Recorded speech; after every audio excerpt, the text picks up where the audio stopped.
केलं का? हां बरं झालं.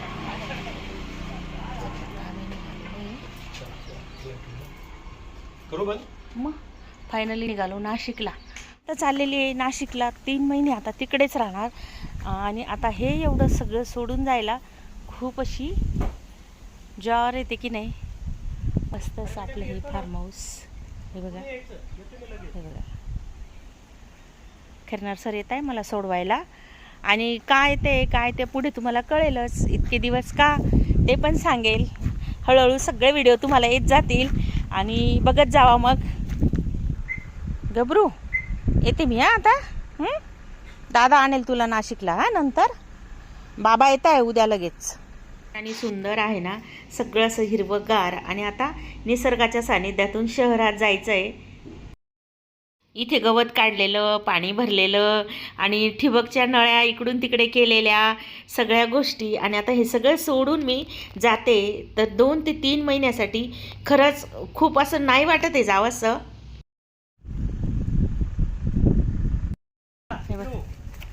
त्याला कळून गेलं की आता हे चाललंय का काय कुठे. तो कसा करतोय, तो खैरनार सरांना बघा कसा करतोय. हे बघा कसा परत येतो. हे बघा. काय रे बाबा, बाबांकडे जातोय.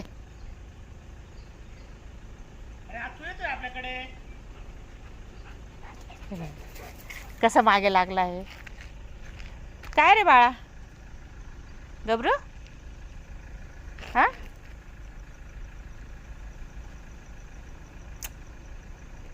एकच दिवस बेटा. हा बाबा येत आहे लगेच येत आहे बाबा. हो लगेच येतो. तुझा मध्ये जा आता. गो. एक सामान मी आठवणीने 3-4 दिवसापासून ठेवत होते साईडला काढून. आता शिलाई मशीन सुद्धा मी घेऊन जाते. समजा याच्यावर काही शिवण करावं लागलं आणि ते का करावं लागलं ते तर ती गोड बातमी आहे. तर त्यासाठी हे सगळी तयारी आमची चाललेली आहे. पाय निघत नव्हता, गबरूलाही सोडवत नव्हतं, पण जायचं तर आवश्यक आहे. चला तर आता लागलो आहोत रस्त्याला.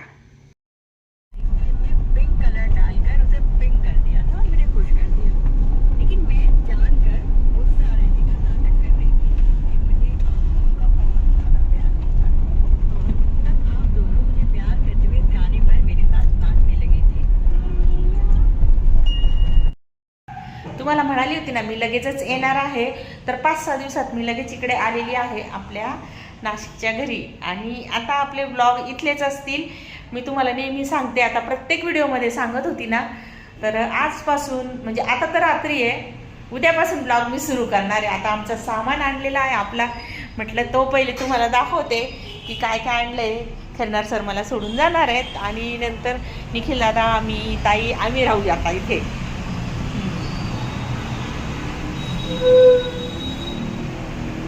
अधूनमधून मग कसं नैनिशा गुरु येईल.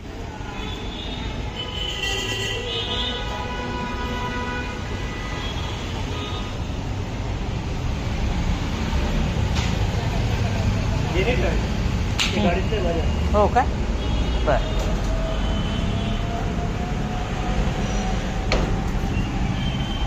सर जी पोटली आता आणताय ना ती मी आजीने बनवलेली आहे येणाऱ्या आनंदाच्या बातमीसाठी.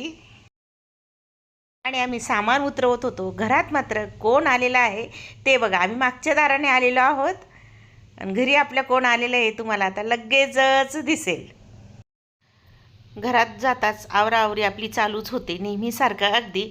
पण आता ह्यावेळेस जास्त नव्हतं, सगळं आवरलेलं होतं आधीच येऊ. चला बघूया कुठे लपला आहे रिद्यांश. आता मला बॅक साईडचा कॅमेरा ऑन करावा लागेल म्हणजे तुम्हाला पण दिसेल की मी त्याला कुठे कुठे शोधून येते. रिद्यांशने मला झपारलेला आहे आणि तो 1 राऊंड जिंकलेला आहे. आणि इथे बघा हे दोघं मायलेक लपाछपी खेळायला लागले. मी लागली आपल्या स्वयंपाकाला. म्हटलं पटकन स्वयंपाक करून घेऊ. ताईने भाजी टाकली होती. म्हटलं पोळ्या वगैरे करायच्या आहेत, ओटा आवरायचा आहे. हे दोघं मायलेक आलेले आहेत, मस्त एन्जॉय करतायत. अरे यार राऊंड रिद्यांश जिंकलेला आहे आणि हे चॅनल मी सक्सेसफुली हारली आहे.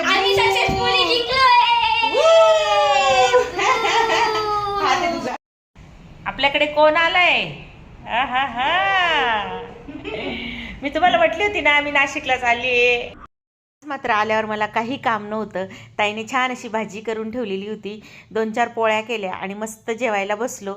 जेवणं झाली आणि मग आता दुसऱ्या दिवशीचा ब्लॉग पण मी तुम्हाला याचसोबत शेअर करते. आपले चांगले असे गप्पा मारायला बसले बरं का. कारण खैरनार सर उद्या लगेच जाणार होते ना दुपारून. तर त्यामुळे ती म्हटली नाही बाई म्हणे मला गप्पा मारून घेऊ दे पप्पांशी.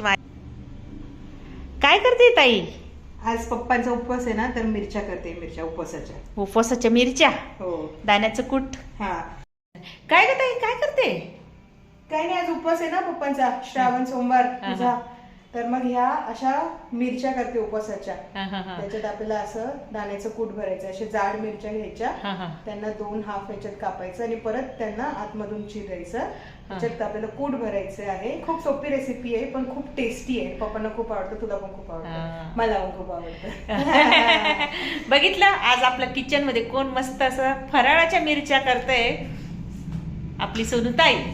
तेव्हा ना तुमच्या लक्षात आलं असेल मला येऊन 8 दिवस झालेले आहेत आता. आणि हा व्लॉग मी श्रावण सोमवारचा, आता हा दुसऱ्या दिवशीचा, म्हणजे आम्ही रविवारी आलेलो आहोत. गेल्या रविवारी म्हणजे आता 5-6 दिवस झाले असतील जवळजवळ. मी आता काउंट पण नाही केले, एवढं म्हणजे ना या मुलांमध्ये होतं. खैरनार सरांना संध्याकाळी डबा द्यायचा आहे, तर त्याच्यासाठी पोळ्या करून घेतल्या आहे आणि कटोरले चिरून ठेवलेले आहे उपवास सोडण्यासाठी देईल. काय काय बापरे, उपवास थाली. या फराळाला पप्पा मिरच्या तुमच्यासाठी केल्या, कशा झाल्या सांगा? एकदम छान झालं, मस्त मजा झालं.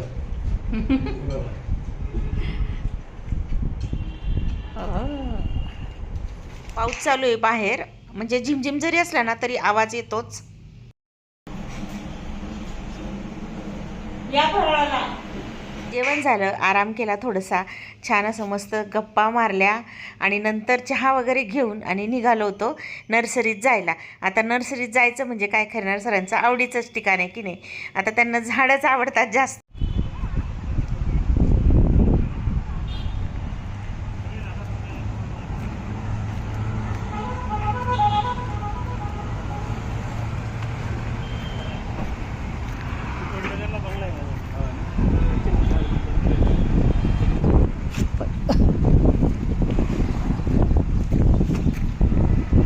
ह्या डायरीत सगळं खैरनार सर लिहून आणतात.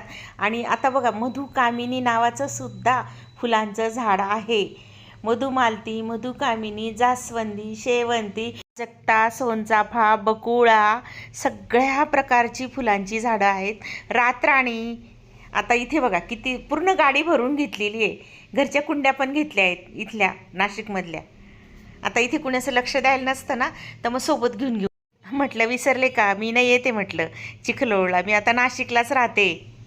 एवढी सगळी झाडं लावायची खैरनार सरांना एकट्याला, म्हणून त्यांना जर आता टेन्शन आलेलं वाटतं. मदत राहिली तर फरक पडतो. आणि ताईला खायची होती पावभाजी. मग उपवास सोडायला म्हटलं चला पावभाजीच करूया, आणि थोडी जास्तच करते मग पावभाजी असली की, कारण महादेव पण येत असतो आणि निखिल दादा पण आता उद्या येणार आहे. तर म्हटलं थोडीशी राहिली ना शिल्लक तर तो आवडीने खातो, त्याला आवडते. डोसे वगैरेला लावून पण त्याला खूप आवडते. तर त्याच्यामुळे ना म्हटलं पहिले भाजी शिजवून घेतली, जरा जास्तीची केली, हे मला म्हणायचं होतं. तर आता मस्त बटाटे वगैरे, फ्लावर, वाटाणा शिजवून घेतली. आणि ही भाजी उरली ना तर दुसऱ्या दिवशी मसाला पाव होतो, डोश्यांना होते. नंतर कधी म्हणजे कसं नाश्ता हा प्रकार अगदी हमखास याच्याने 2दा तरी होतो. तर त्यामुळे मी जरा जास्तीचीच केली, म्हणजे जवळजवळ 5-6 लोक खातील अशी भाजी. पण आम्ही ना 2-3च असल्यामुळे ना उद्या आणि म्हणजे आज आणि उद्या 2 दिवस होईल म्हटलं. मस्त सलगदा तयार करून घेतला. अशा पद्धतीने जर शिजवलं ना, हळद, मीठ आणि धने जिरे पूड घालून आणि कमी पाणी घालून बटाटे मस्त शिजवायचे, म्हणजे त्या भाज्या शिजवायच्या आणि फोडणी द्यायची. एकदम मस्त अशी पावभाजी आपली तयार होते. गरम पाणी वापरून एक नंबर. कलर बघा किती मस्त आलेला आहे. अशा पद्धतीची पावभाजी जर झाली ना घरात, तर म्हणजे ना असं वाटतं की हॉटेलच सुरू झालेलं आहे का काय. सगळ्यांना असं गरमागरम लागत असतं. तर मी आता गरम पाव करून घेते, पण खाणाऱ्या आम्ही 2घीच जणी आहेत आता. तर चला 2घींचे ताटं तयार करून घेतले, खायला घेतलं. या खायला पावभाजी आणि सबस्क्राईब करा पटापट.